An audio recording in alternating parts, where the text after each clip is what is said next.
परम पूज्य श्री महाराज जी के YouTube चैनल को सब्सक्राइब करें तथा पूज्य महाराज श्री जी की कथाओं को सर्वप्रथम देखने के लिए बेल आइकन दबाना ना भूलें। कि शिव की दो प्रकार से पूजा क्यों होती है? सनत कुमार ने कहा, यही प्रश्न मैंने नंदीश्वर से पूछा था एक बार।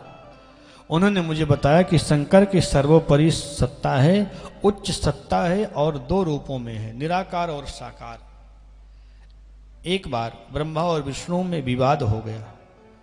ब्रह्मा जी ने कहा, मैं सबसे बड़ा हूं क्योंकि मैं सृष्टि की रचना करता हूं। भगवान नारायण विष्णु कहते हैं, मैं सबसे बड़ा हूं क्योंकि हम उसका पालन करते हैं सृष्टि का। दोनों में झगड़ा हो गया। और जब झगड़ा होता है तो भगवान भोलेनाथ महादेव हैं, ये दादा हैं। इनको पंचानन भी कहते हैं। पंच परमेश्वर जैसे पंचायत करते हैं, पंचायत के निर्णायक जो होते हैं, तो भगवान भोलेनाथ निर्णायक है। जब झगड़ा दोनों में बहुत बढ़ा तो भगवान भोलेनाथ के पास में आए। ब्रह्मा जी कहते हैं मैं बड़ा, और भगवान नारायण विष्णु कहते हैं मैं बड़ा। भोलेनाथ ने कहा, अच्छा हम किसी को बड़ा नहीं मानते हैं, मैं एक ज्योति छोड़ता हूं और जो भी इस ज्योति का अंत का पता करके आ जाएगा वही सबसे बड़ा माना जाएगा। प्रेम से कहिए श्री राधे। भगवान भोलेनाथ ने अपनी ज्योति, निराकार ज्योति स्वरूप को छोड़ दिया। एक ज्योति आकाश मार्ग की ओर गई और दूसरी ज्योति पाताल लोक की ओर गई।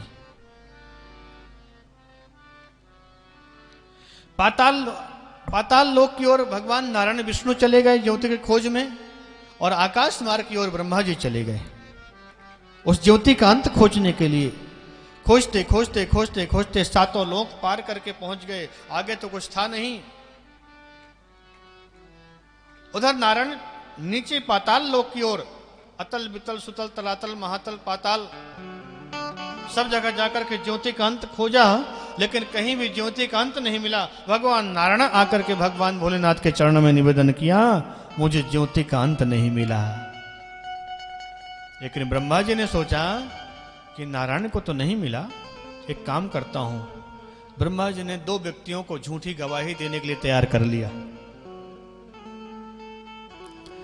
एक तैयार किया केतकी फूल को और दूसरे तैयार किया गाय को। केतकी फूल से कहा कि तुम भोले बाबा के पास में जाकर के कह देना कि इन्होंने ज्योति का अंत पा लिया है, वहीं से मुझे तोड़ करके लाए हैं। और गाय से कहा तुम कह देना। गाय ने झूठी गवाही देने के लिए तैयार हो गई। और महाराज, इसी कारण गाय का संपूर्ण शरीर दिव्य और पवित्र है, लेकिन गाय का मुख पवित्र नहीं है। प्रेम से कही ऐसी राधे, क्योंकि झूठी गवाही दिया था। भगवान भोलेनाथ के पास में दोनों ने आकर के झूठी गवाही दिया। भगवान भोलेनाथ ने ध्यान लगा करके देखा तो सारा का सारा झूठ सामने आ गया। भगवान भोलेनाथ क्रोध में आए और केतकी को श्राप दे दिया कि तुम्हारा पुष्प कोई भी भक्त मेरी पूजा में कभी सम्मिलित नहीं करेगा, ये मेरा श्राप है। गाय को कहा तुम्हारा संपूर्ण शरीर रोम रोम पवित्र होगा, शुद्ध होगा, दिव्य होगा, लेकिन तुम्हारा मुख हमेशा गंदा रहेगा। और ब्रह्मा जी को श्राप दिया कि तुम्हारा संसार में कहीं कोई मंदिर नहीं बनेगा। प्रेम से कहिए श्री राधे। कोई पूजा नहीं करेगा तुम्हारी, कोई भक्त नहीं होगा। इसलिए पूरे धरातल पे ब्रह्मा जी का केवल एक ही मंदिर है, पुष्कर में। बाकी कहीं भी ब्रह्मा जी के न तो भक्त हैं और ना ही ब्रह्मा जी के कहीं पूजा है और ना ही कहीं उनके मंदिर है।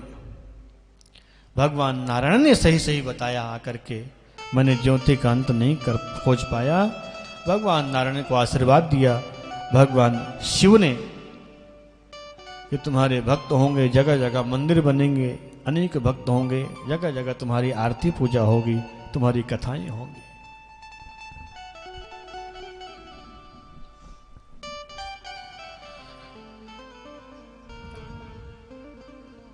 ब्रह्मा और विष्णु दोनों शंकर के पास, दोनों का निराकरण हो गया है। श्रीमान नारायण ने सोचा, वेद जिन्हें अनंत कहते हैं, वेद जिसे अनादि कहते हैं, अनादि ही आदि और अनंत का अंत, श्रीमान नारायण ने कहा जिसको वेद नहीं पार पाते, न इति कह करके वापिस हो जाते हैं, उसका अंत हम कैसे पा सकते हैं।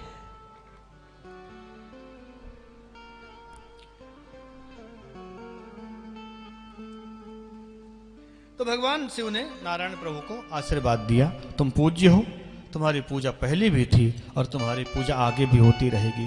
पाप का कारण है भय का लोभ। लोभ के कारण व्यक्ति पाप करता है और यही लोभ के कारण जो है ब्रह्मा जी श्रेष्ठ बनने के चक्कर में ऐसा झूठा आकर के भगवान के सामने व्यक्त किया अपना प्रस्ताव। केतकी पुष्प और गाय की माता के साथ लेकर ब्रह्मदेव ने जो अपराध किया भगवान भोलेनाथ का, उसके चलते ब्रह्मा जी की पूजा संसार में नहीं होती है।